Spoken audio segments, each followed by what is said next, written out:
Welcome folks to another Feet & Co video where I talk about anything and everything about foot health. Now the question is, you've had a whole week of cramming your foot into a shoe, sock, it stinks, it's aching, it's breaking. What should you do? How should you spoil your feet? I mean, it's the one thing you do for your feet, right? The one thing that you do for your feet. The question is, what is the best thing to do? So in this video, you're gonna find out what it is and what are the reasons behind it. So hope you enjoy the B-roll before we get to the destination that I want to show you. Let's go.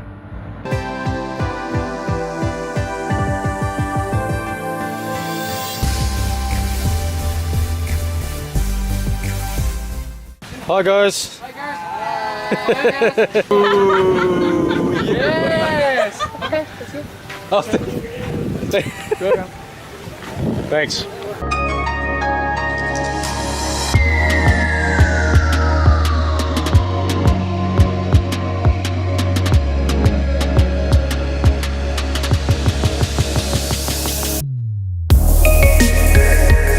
Definitely not shoe shopping. No high heels. I'm talking about no heels. Best thing I do to your feet is not high heels.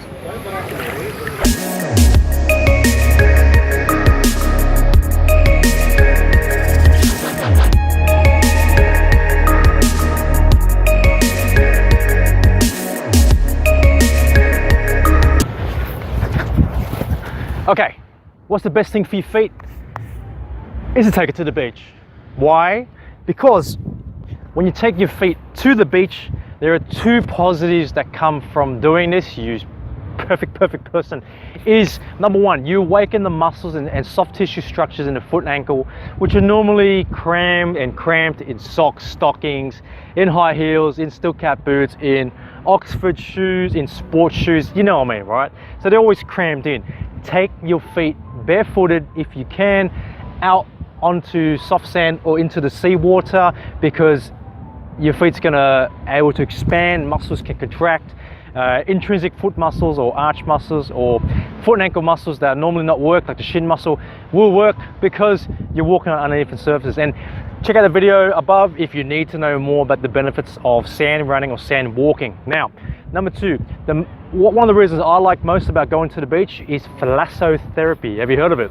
And all the Greeks will be like, yeah, because thalasso means seawater, and when you mix seawater and treatment, well, it's a whole good thing. And a lot of people spend a big mozza of cash on going to resorts and undergoing seawater therapy, as well as that there are a lot of cosmetic products which have the minerals, the good stuff inside from the seawater, but they're full of additives, which are not good. Anyway, so in the seawater has a lot of nutrients such as nitrogen, calcium, magnesium, potassium, iodine, which are all beneficial for regulating the body's systems. So for example, they can improve your bone structure, as well as that regulate your your heartbeats basically.